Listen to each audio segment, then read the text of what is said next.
Our story begins with a man named Chuck.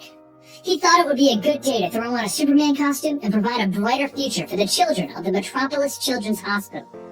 He just loves to see their smiling faces. Meanwhile, Superman, Supergirl, and Steel are all flying through the air so that they can release some killer whales. It's a happy ending for the whales, and Superman even comments how this isn't the norm. Typically, something goes sour in a hurry. But it would appear that the Man of Steel has spoken too soon, as one of the whales explodes from an unknown impact. He quickly moves into action, blocking the shockwave before it can hit the civilians on the nearby ship.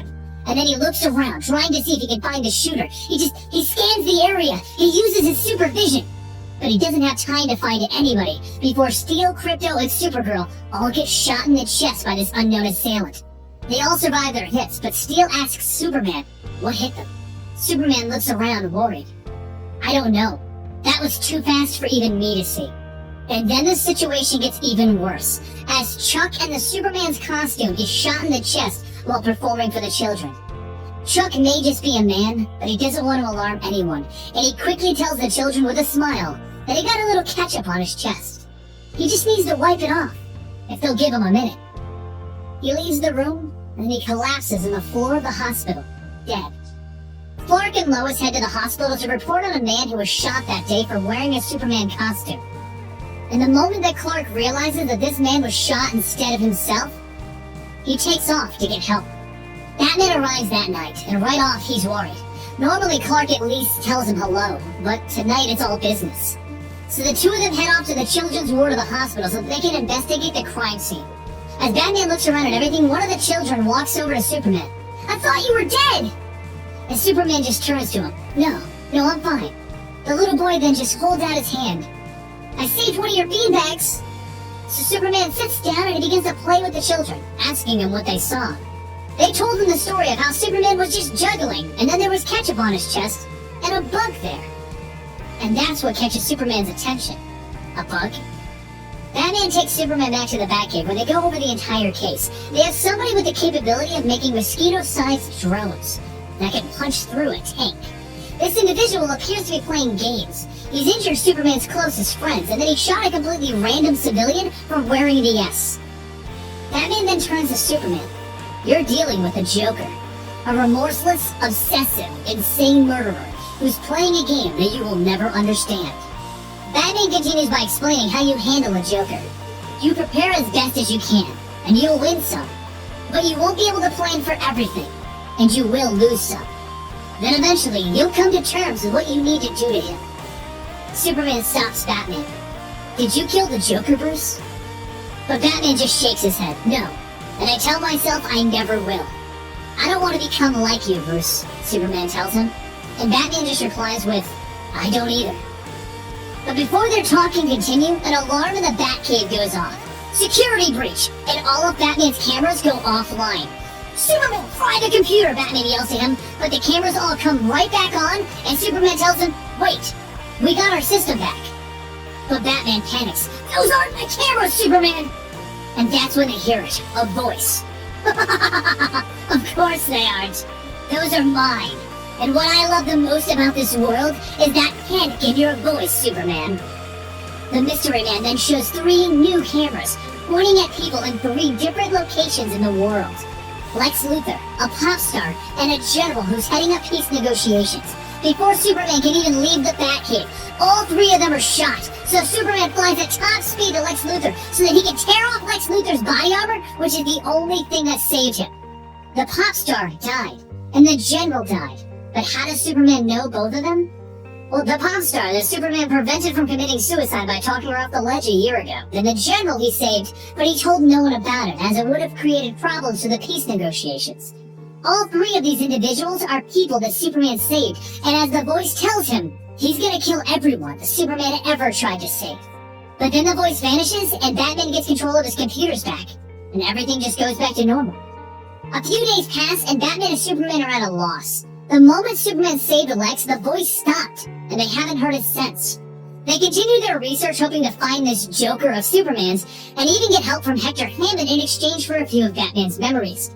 But all of this does is lead them to another alien on the planet, and the only individual that Hector Hammond thinks could have done this. Lobo, whom is currently in Metropolis being chased and winning. Well, he was winning until Superman comes rocketing in and throws Lobo down. Lobo hops back up to his feet and he fires smart shots at Superman, but Superman just looks at them. They aren't that smart, he comments as he redirects them all back at Lobo. Then through the explosions, he grabs Lobo by the shirt. "Why'd you do it?" he asks Lobo. And Lobo just replies with, "I shot at you in self-defense! You punched me first!"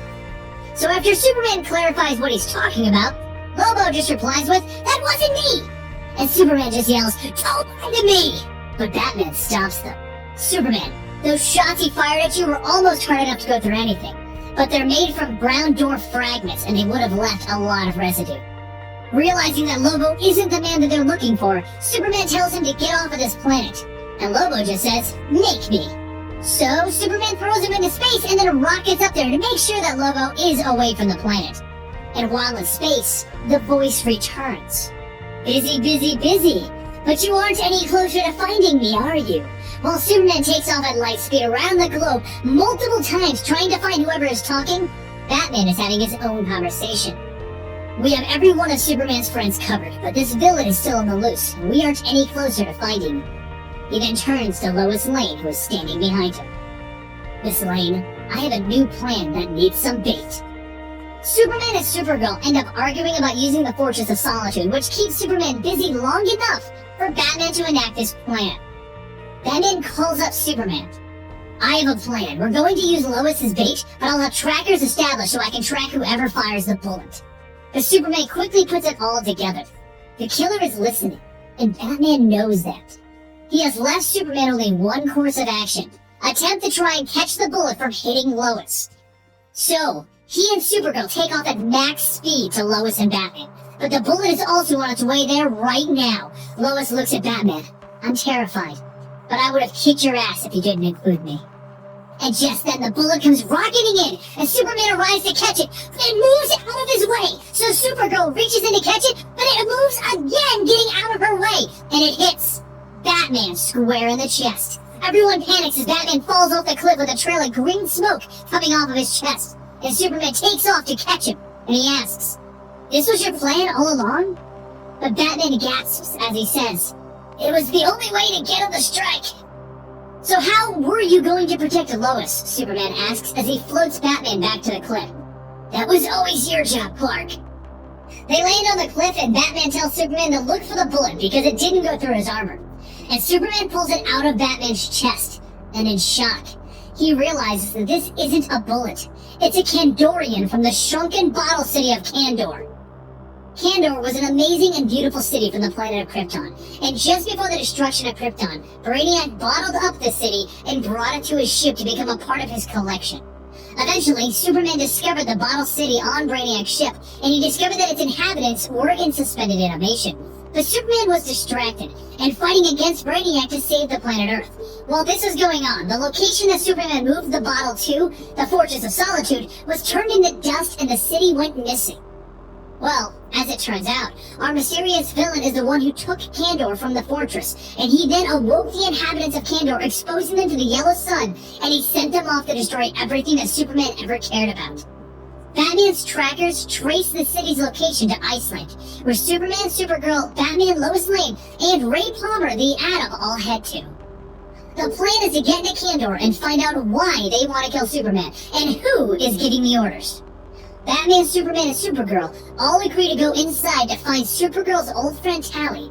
If they can find one friend inside, they might stand a chance, because inside is an entire army of Kandorians. Lois then insists that she wants to go with them, but Superman tells her you can't. And she simply asks, "Why not? Batman's going." But Superman just replies with, "Well, yeah, he's Batman." The three of them go inside the little bottled city, and very quickly Superman and Supergirl can feel their powers fading. This bottle recreates the environment of Krypton, and on Krypton, Kryptonians don't have their powers. While looking around the inside of this entire city, they see various Kandorian soldiers all marching to a synchronized heartbeat. And Superman quickly realizes somebody is controlling each and every one of the Kandorians. Everyone in the city is a victim to this crazy killer. While running around, Superman stumbles onto a device that calls to the House of El. and it appears to be a device that was keeping the House of L records, and then informs Superman that his mother's sister and his mother's mother are both here in Kandor, something that he didn't know this whole time. Taken back by this news, he then asks the robot, "Where are they now?" And it informs him it does not know, but it can tell him what they were told when they were awoken from their eternal slumber. Everything began with Jor-El, Krypton's greatest genius and greatest villain. Jor-El framed the greatest scientist, Dr. Zadu, and he exiled him to the Fantom Zone. Then Jor-El tampered with the natural order of things, bottling up Kandor and removing it from the planet, while simultaneously blowing up the entire planet of Krypton. Jor-El's son Kal-El then took the bottled city and it kept him imprisoned in a land of giants, while suspended in living death in the central tower. Now Kandor must stand against the House of El and kill every last knight of Jor-El. Superman is taken back by this news and he stands there shocked. "That's all lies! My father was a hero! He tried to warn Krypton, and Brainiac stole Kandor, not me!" But he was so loud over his refusal of this that the Kandorian soldiers overheard, and they simply ask, "Wait, you're Kal-El?" They quickly throw a bomb at Batman, and Superman catches it with his bare hands. It does hurt him slightly, though, as his powers are beginning to fade further. He then turns to Supergirl. "We're going to the tower to stop this. Batman will save our family, but we need to stop the rest of the Kandorians who are being brainwashed, because there are 7 billion unprotected humans out there, and if this city goes free, nothing can stop them." The final battle begins with Batman running off to save Superman's family, and the two superpowered individuals flying up and destroying the tower that houses everyone piece by piece. They seem to be successful as Batman begins freeing everyone and the tower begins to crumble. But then an evil laughter begins to fill the entire bottled city. Superman, Supergirl, and Batman all look up to see Zadu, the Phantom King. After getting loose during the Superman Doomed saga, this is the plan that he's been setting up to take down the Son of El the entire time. But he didn't show up alone. Even enlarged compared to Superman and Supergirl, Zadu still fears his power. So he brought along Superman's long-lost family and Supergirl's friend Tally. Both Superman and Supergirl get their faces punched in as they try to convince their own family and friends to stop beating on them. And Superman yells out, "Mother Prime and Mara Van, please stop! We are your family!" But Mara just swings at Superman again. "Liar! Bite your snake tongue!" And as Superman lets himself be beat on by his own grandmother, which leaves her questioning why he would just stand there taking the beating, Batman shows up and explains, "He won't hurt you because he won't hurt his family. But you're not my grandmother!" And he reveals a new device, a red sun generator which saps the powers of Kryptonians so that they become normal humans. Batman explains that after Superman became Doomsday, they had to find a way to potentially stop another Super Doom, so he built this as a backup measure. Supergirl turns to Superman, "This is your friend?" And Superman just says, "He's always prepared." So with the family defeated, Batman prepares to leave, but Mara gets back up and she roasts Batman with her heat vision. Zadu declares that it took some work, but he has finally gotten Superman's best friend. Superman and Supergirl finally accept what they need to do, and they begin to fight back against their own family as Superman thinks to himself, "Damn you, Zadu. Damn you forever." And he then tells his grandmother that he is sorry, but he uses his freeze breath to hold her in place. Zadu just laughs again. "People of Kandor, this is your king, and I need you to come here and kill the Son of El." Superman begins to beat on his own people while saying to himself, "Kandor, Krypton, Mother, Father, I'm so sorry." And then he grabs the red sun generator that is sitting where Batman was left standing, and he blows it up, creating a bomb that saps all of the Kandorians' powers away. Luckily, Supergirl and Superman are so charged up by the sun that they still have a little left after the bomb. Superman then looks up at Zadu. "You can either surrender, or I can beat you to death. You choose." But Zadu doesn't have to choose, because Batman wasn't killed. Ray Palmer saw the heat vision coming, and he shrank Batman even further just before it hit him, saving his life. Then Batman, Lois Lane, and the Atom all steer the Atom's miniature ship into Zadu's head, and they manage to break the bandages that allow Zadu to stay in the real world, and without his bandages that contain him, he begins to fade back to the Phantom Zone, to become nothing more than the true Phantom King again. The Kandorians all begin to come to their senses, except for Superman's family. You see, Zadu infected them so strongly that his touch is remaining with them even after his influence is gone. So Superman places his long-lost family back into suspended animation until the Kandorians can somehow find a cure. Lois then looks to Batman. Is this what a victory over Joker looks like? Batman says, you take what you can get. Superman can either wallow in anger and fear waiting for the next psychopath, or he can step into the sunlight. And what does Superman do, my dear listeners? He counts his blessings, and he goes to the ones who survived this horrific ordeal.